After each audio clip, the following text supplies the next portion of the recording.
जय हिंद, नमस्कार। मैं हूं मुंबई से फिर एक बार आपके सामने देश और जनता के हित में बेबाक, बिंदास, सच बोलने वाला रविंद्र जैन। आज हर जगह चर्चा है योगी के काम करने का तरीका।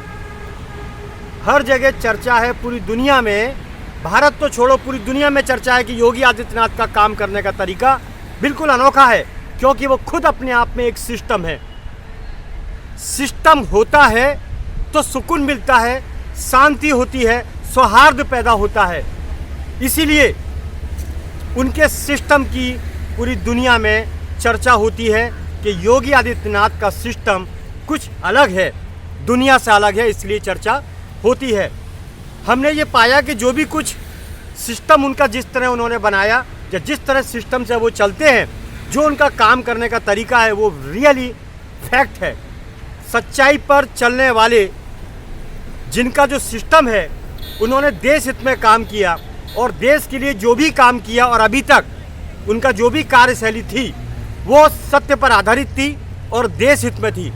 इसीलिए योगी आदित्यनाथ का नाम हिंदुस्तान में तो चर्चा में आता ही है, बल्कि हजारों देशों के अंदर भी उनका स्थान चुनिंदा हो चुका है कि आखिर कौन है योगी आदित्यनाथ, जिन्होंने उत्तर प्रदेश, जो गुंडों का गढ़ था, जहां पर गुंडों की महफिलें रचती थी, जहां पर गुंडों का एक माहौल था, ड्रग्स का कारोबार था, वसूली का गढ़ था, जो हत्याओं की एक अनोखी जगह थी, उत्तर प्रदेश। उस उत्तर प्रदेश को आज तक और अभी तक 1947 के बाद से कोई भी नेता आने दो, वो व्यवस्थित नहीं कर सका। लेकिन एक संत ने, एक योगी ने उस उत्तर प्रदेश को बिल्कुल सुकून का प्रदेश बना दिया। आज ऐसी चर्चा होती है कि हिंदुस्तान में अगर कहीं सुकून है तो वो उत्तर प्रदेश में है। ये चर्चाएं होती है और ये बात 99% सच है। ज़्यादातर नेता हमारे भारत के, अगर योगी आदित्यनाथ की तुलना की जाए नेताओं से कि ज़्यादातर नेता कैसे हैं, तो हम आपको यही कहना चाहेंगे कि ज़्यादातर नेता दुकानदार हैं और धंधेबाज हैं और एक नंबर के अय्यास हैं। ये बिल्कुल कड़वा सच है कि सत्ता पर आने के बाद ये देश को अपने बाप की जागीर समझते हैं और खुद को एक सम्राट समझते हैं, जबकि है क्या वो तो आप भी जानते हैं, जनता भी जानती है, पूरा देश जानता है कि 1947 के बाद से जितने भी नेता आए, ज़्यादातर नेता अय्यास, गुलछर्रेबाज। और एक मज़े की बात, ये पेपर की हेडिंग में ज़्यादा आना चाहते हैं आज के नेता। जनता के दुख की परवाह नहीं, लेकिन हेडिंग में आना चाहते हैं कि दारू बंद करो, जबकि खुद नेता दारू पीता है। ड्रग्स का कारोबार बंद करो, जबकि खुद नेता ड्रग्स के कारोबार में भागीदार है। तो ऐसी समस्या हमारे भारत की है। बहुत से नेता ऐसे हैं जो विरोध करते हैं, लेकिन वो खुद ही उसका धंधा करते हैं। हम आपको क्या बोलें, हम तो एक ही बात बोलना चाहते हैं कि योगी आदित्यनाथ ने एक बैलेंस करके अपने उत्तर प्रदेश को जिस तरह धर्म का क्षेत्र बनाया, शांति का प्रतीक गढ़ बनाया, उसी तरह और नेताओं को चलना चाहिए। लेकिन समस्या ये है कि ज़्यादातर नेताओं में नैतिकता नाम की कोई चीज़ है नहीं। ये वोट बैंक की गंदी राजनीति से नेता बनते हैं। उठाए गए फुटपाथ के लोगों को इकट्ठा करके, गुंडों की भीड़ को इकट्ठा करके ये नेता बनते हैं। तो इनके अंदर देश चलाने की प्रवृत्ति कैसे आएगी, ये असल नेता कैसे बन पाएंगे? ये योगी आदित्यनाथ के पास बैठने लायक तक नहीं है आज के नेता हमारे भारत के। इसलिए हमें शर्म आती है कि आज के नेता एक नंबर के भोगी हैं। भोगी का मतलब ये होता है कि अय्याश का मतलब होता है कि जनता के पैसा के लूटो और अय्याशी करो। सबसे बड़ी बात तो ये है कि देश को चलाने के लिए इन नेताओं के पास जानकारी नहीं होती है।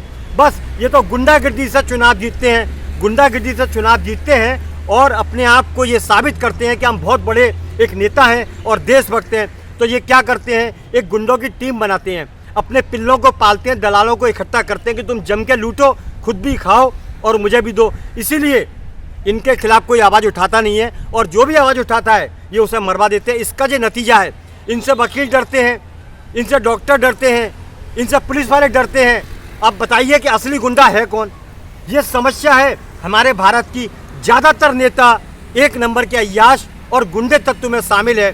इसीलिए ये योगी आदित्यनाथ का मुकाबला नहीं कर सकते, उनके पास में भी नहीं बैठ सकते। हमें तो शर्म आती है उन नेताओं को नेता कहने में जो 1947 के बाद से भारत पर कब्जा किए बैठे हैं, अपने बाप या अपने देश को अपने बाप की जागीर समझते हैं और गुंडागर्दी करते हैं। बड़ी समस्या है। एक योगी आए हैं, एक कल्कि आए हैं, एक अवतार हुआ है, लोग फिर भी इनकी बुराई करते हैं। मुझे तो बम्बई में धमकी दी गई कि योगी आदित्यनाथ का नाम लिया गया तो यूपी पहुंचा दिया जाएगा। अब समस्या ये है कि भारत एक देश है, लेकिन यहाँ पर नाम लेने पर भी पाबंदी है। अब समस्या ये है कि हम कंप्लेंट किसको करें? यहाँ तो सब ऐसे ही चलता है कि नेताओं की दादागिरी, पुलिस कंट्रोल में, नेताओं के कंट्रोल में पुलिस रहती है। तो ये हाल है। यहाँ पर सख्त कानून है किधर? यहाँ भी मुंबई के अंदर भी योगी आदित्यनाथ का कानून आना चाहिए और ऐसे गुंडे तत्व को ठोक देना चाहिए, तब होगा शांति का प्रतीक। जनता कुछ बोल ही नहीं पाती है, बड़ी समस्या है। घुट घुट के जनता जीती है, जनता के टुकड़ों पर ये राजनीति चलती है, उसके बावजूद भी जनता सुकून से जी नहीं सकती। देखिए कैसा है कुशासन, इसको कहते हैं शासन, इसको कहते हैं प्रशासन। हर सुविधा नेता को चाहिए, हर सुविधा प्रशासन शासन को चाहिए, बाकी जनता को ठेंगा चाहिए। ये स्थिति है, बड़ा बुरा हाल है। हम बोल सकते हैं सिर्फ, लेकिन कुछ कर नहीं सकते। यहाँ तो प्रेस वाले भी उन्हीं के इशारों पर काम करते हैं, पुलिस भी नेताओं के इशारे पर काम करती है, तो जनता की कोई औकात है ही नहीं। बस ये सच्चाई मैं आप तक पहुंचाता रहूँगा, टाइम मिलता रहेगा उसी तरह आपके सामने आता रहूँगा। मैं सच्चाई से बात करने वाला, देश हित में बात करने वाला मैं हूँ रविंद्र जैन, मुंबई से। जय हिंद।